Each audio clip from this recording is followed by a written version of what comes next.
Yo guys, what is going on? It is Invin here, and today I am back at you with another video as we have just seen the winter update, or the December update for the Winter Convergence Festival here in New World be announced and be released after, of course, my one about it being delayed earlier today, so you can now scrap that video, of course, because we have got it, but obviously the part about the server merger still stands. So moving into what you came here for today then, we have the Winter Convergence Festival, Endgame, Overhaul, and more. So the most important thing for you guys to note will be this first part here, which says the Winter Convergence Festival will last in Eternum from December 16th to January 11th. So that means at the time of recording, and most of you will be watching this as it goes up, it is going to be tomorrow when this goes live. So do pay attention on December 16th for when this actually does go live onto the servers. So it's a couple of days later than we initially expected, but only a couple of days, so we can be thankful for that, and now we have the date where we're expecting it. Obviously, we know that all of the event and festival type stuff that's going to be going on here, so I'm going to briefly cover kind of what's going on as an overview for you guys, and I will leave these patch notes linked down below in the description if you do want to go read through everything individually for yourselves. So you'll see that they've got ice caves added in, the festival itself is added in, and of course all of the endgame updates. You can see the endgame updates here. They've added, based on a lot of different things, and they've said based on a high watermark system feedback, etc. They've changed it, and it's now, of course, called the expertise system, where you'll be able to see your expertise. You'll be able to see an average expertise value is also shown above the gear score value, so that you can see roughly where your character is at overall. And of course, players will get a level up banner whenever they increase their expertise, which is a really nice UI update there. They've also added gypsum, which I've done many a video on here on the channel, so if you guys do want to go back and watch those to get in tune with how you can get the gypsum, what the gypsum system is, and all that good stuff, they will be on the channel for you guys to go and have a look at as you wish to. But obviously 7 types or 8 types during the event, so obviously diamond one is the extra one where you can only find them during events, and essentially there will be Christmas trees or trees of light at the center of each settlement. You can interact with those, each one per day, but the first 3 that you do per day will give you a present, and of course the lockbox, which gives you 100 coins and the diamond gypsum. Once you've got all 3, you can craft it into a gypsum orb, and then that is one way you can get a gypsum very, very easily, as well as all of the other ones which I have covered before. Of course, with that we're getting the new kiln or gypsum kilns in Reekwater and in Ebonscale Reach, as well as each of the outpost areas, and that is both at the left and the right outpost in both of these zones. So you'll be able to collect all of these in Eden's Grove, Shattered Mountains, and Greatcleave as well. They've also made it easier to get to the top level of this new expertise system, so which translates to less overall increased movements required to reach the cap. So on average, most people will get there with fewer bumps required from this new expertise system, essentially meaning if you did the old watermark system, it will have taken you longer than it will do with this brand new system, so people can get to that 590, 600 gear score drops a little bit quicker, which I think for most people is something we did definitely want. Now, of course, they've increased the reward of expeditions, so in addition to the gypsum drops, each expedition boss will guarantee a random expertise bump. Note that arena bosses also guarantee a bump. Fixed all of the chests in Lazarus and Garden of Genesis, so that they have a chance to provide some endgame expertise bumps, and added timeless shards to expeditions. See below for future details. So, obviously here they've introduced timeless shards. You can see that a new crafting ingredient that can be used to guarantee specific stats on weapons and armor. A timeless shard is a crafting artifact that enables the player to craft an item with specific attribute bonuses on it, while still being able to use a craft mod to guarantee a perk. So you get an attribute that you want and a craft mod that you want, so like a skill perk or whatever. This is really, really good, so really cool new addition. Timeless shards are guaranteed to drop from expedition bosses, and also have a chance to drop from elite chests in expeditions and elite POIs, or elite zones as most of us know them.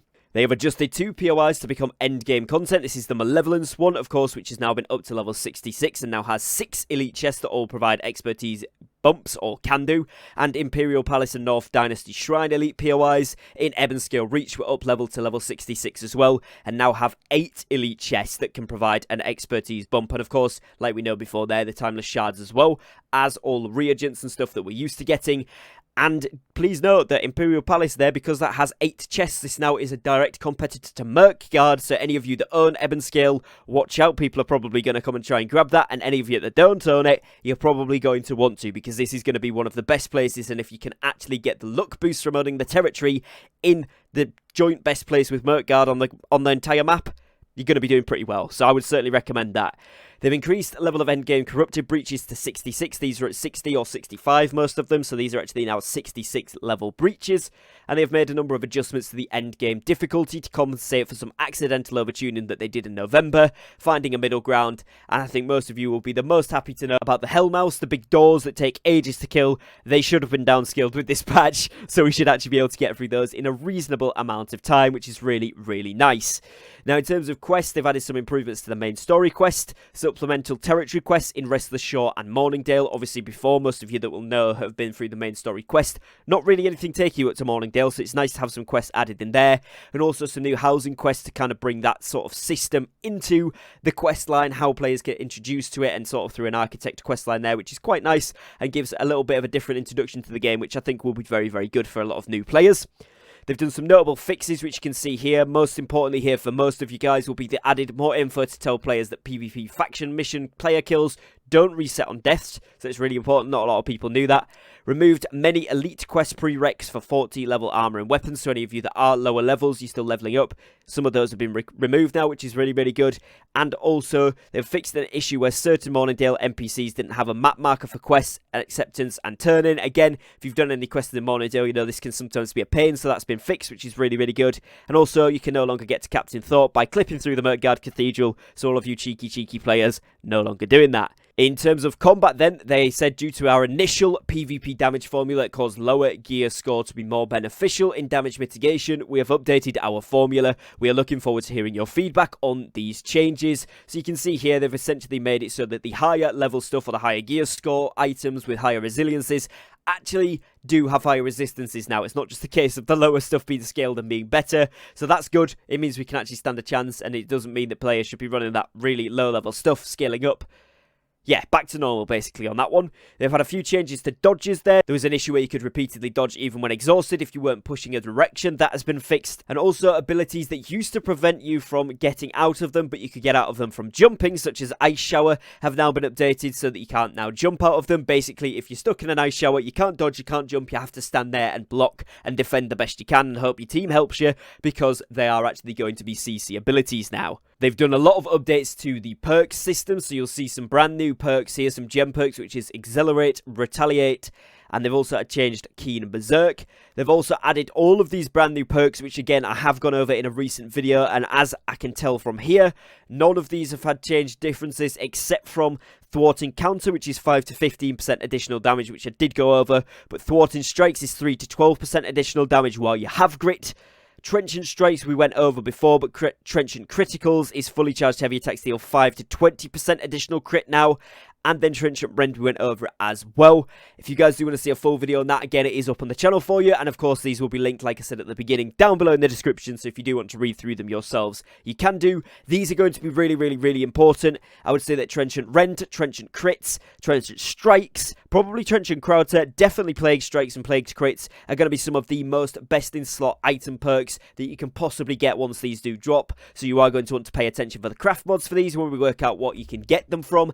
And of course, you're going to want to pay attention to any items that do drop with them on, because they're going to be very, very valuable for the first couple of weeks.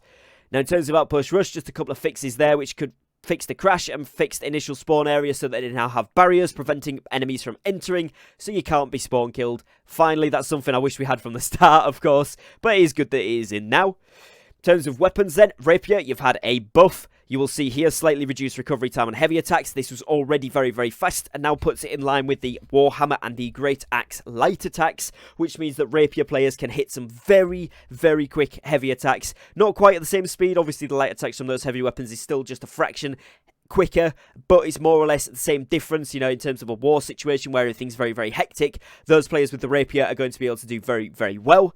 Firestaff, you've seen a big change, so you've seen updated how the ability of Burnout interacts with gravity, so you can't go upwards. That is the same for most movement abilities, just as a side note. Meteor Showers fixed an issue that allowed the scale to deal extra damage to targets through fort gates and war camps, and Watch It Burn fixed an issue that prevented this passive ability from functioning, so Watch It Burn's actually decent now, but basically the Firestaff is very much the same without any of the exploitative bits there. Warhammer, you'll see that Path of Destiny reduced hit stun from 1 second to 0.33, so essentially it's been thirded. So again, the hit stun on that, probably not the best thing to be using now. I'd probably swap that out for something different. It's entirely up to you, as it is the only kind of ranged attack, if you will, because it does go a little bit of distance. But do make sure that you're paying attention to that. It might not be something that you want to use when it has been nerfed by a third. Bow, you've seen Rain of Arrows, the same thing as the Meteor Strike, can't be hit through gates and such, and also the bleed effect can no longer be stacked from multiple AoEs there. They have, however, improved all aim down sight transitions between abilities and primary shots. This also addresses an issue that prevented penetrating shot and poison shot from being cancelled after the exiting shots. So essentially you should be a lot more smoother with the bow now. You should be able to hit a lot more shots accurately, and the actual mechanics of aiming in should work a lot better. Also, the hatchet has had aimed throw recovery increase so that you can't do the spam attack now from 0.1 seconds to 0.45. So again, you can't spam the aimed throw to hit quicker, which does make a lot more sense. But again, this one is going to be another really big player to watch out for. Heavy attacks have had reduced recovery time by 0.15 seconds. Again, making these fairly in line with the rapier, and of course in line with the light attacks from the warhammer and the great axe. So do make sure you're paying attention if you do see these on the battlefield. They are going to be very good, specifically in PvP. Musket, you've seen a few things fixed with that one, and overall it's been kept the same. It's been maintained in its power position right now, so you're certainly going to want to still be wary of the muskets. They are very powerful.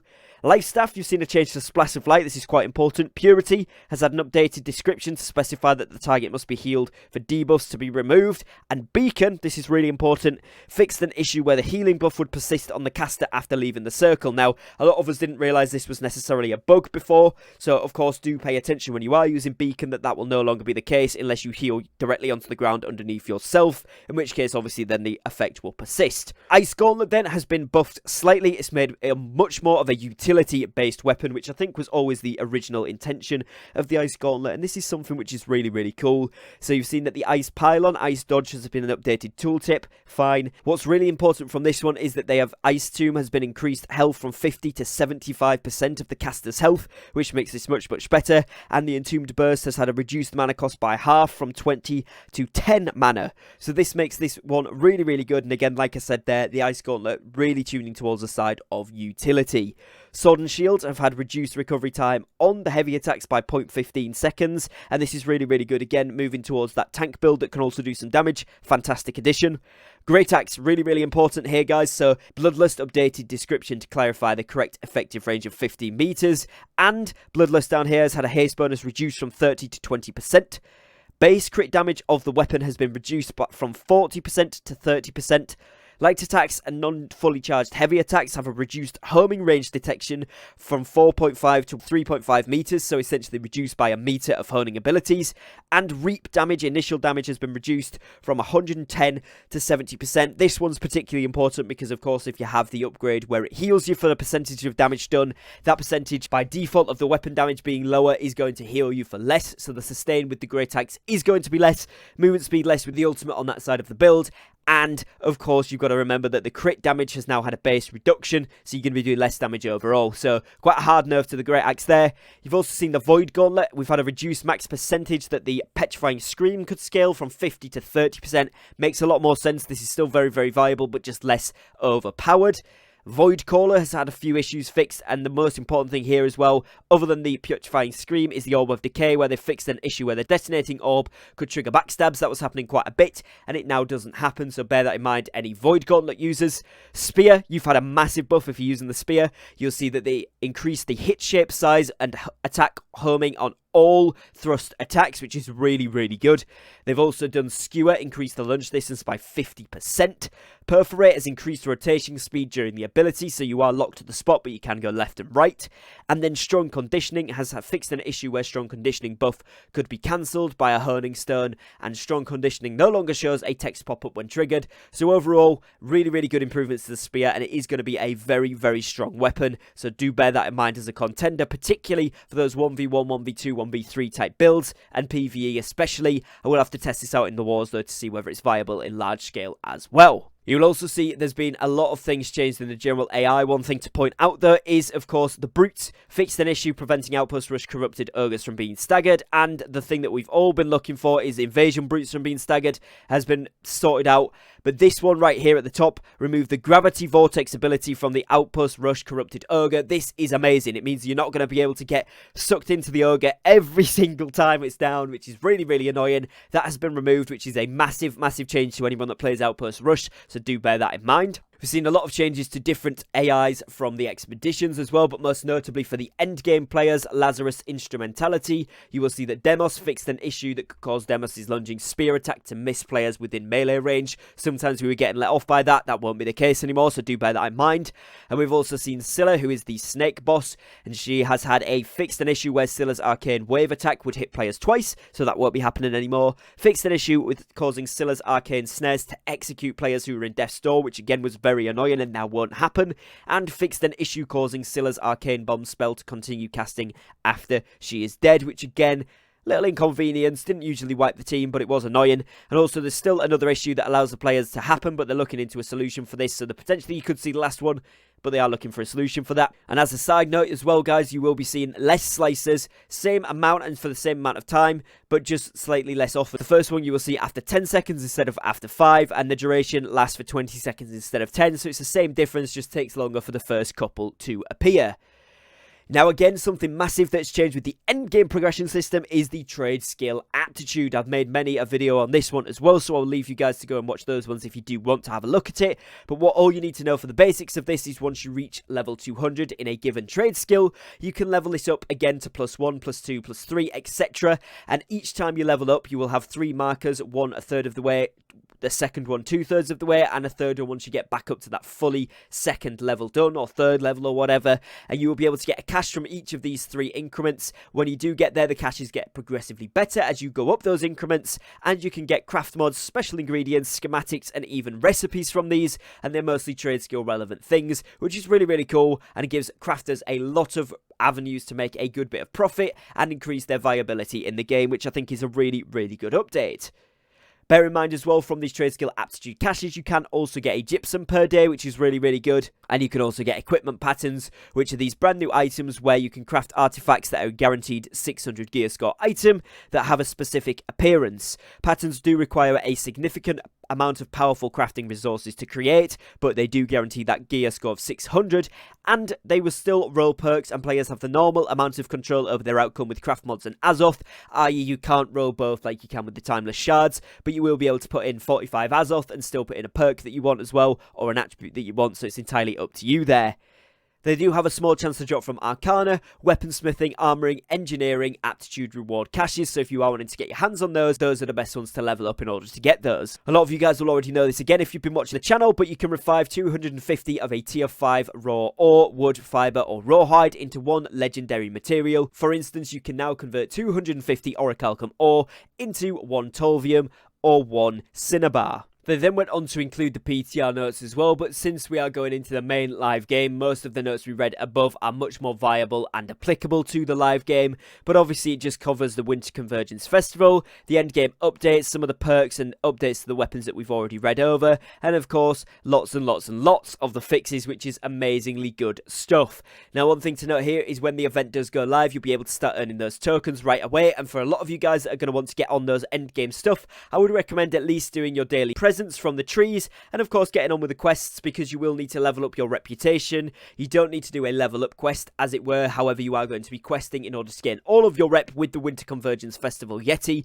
and once you level him up you will be able to unlock access to the higher tier rewards, which of course level 5 or tier 5 is going to be your best options there in terms of what is going to be the best rewards from this place. But there is some nice furniture at each level and some really cool looking stuff, so you're certainly going to want to be getting on top of that. Hopefully you guys have enjoyed this summary. I've tried to keep it as brief and as quick as possible. As you can see, there is tons and tons of stuff on here, so as I've said previously twice in this video, I will leave this linked below in the description of today's video if you do want to check it out for yourself and read through it. But I've covered all of the main points that you need to know for this upcoming update, and hopefully you will all enjoy it when it does go live. I know I am very, very excited to get hands on with this and see how we can get going on with the event and all of the new stuff that's happening. I certainly want to get on some of those new craft mods, that is for sure, because they look amazing. So hopefully you guys have enjoyed this video. If you have, please do be sure to leave a like on it, as it really does support me and my content here on the channel. And if you are new to the channel, make sure that you drop a subscribe down below, as I do upload New World content every single day, sometimes twice. Like today, I've uploaded 2 videos because we've got 2 bits of news. And of course, I cover news, updates, information, tips and tricks, guides, and all stuff New World. So make sure you're not missing out on any of that. And I would really appreciate your support here, as I am trying to reach 12,500 before the end of the year. So if you could help me out, it would be amazing. Other than that, guys, as always, thank you very much for your time. Thank you for watching, and enjoy your time in Eternal with this new update. And I'll catch you tomorrow with tomorrow's video. Take care, guys, and peace.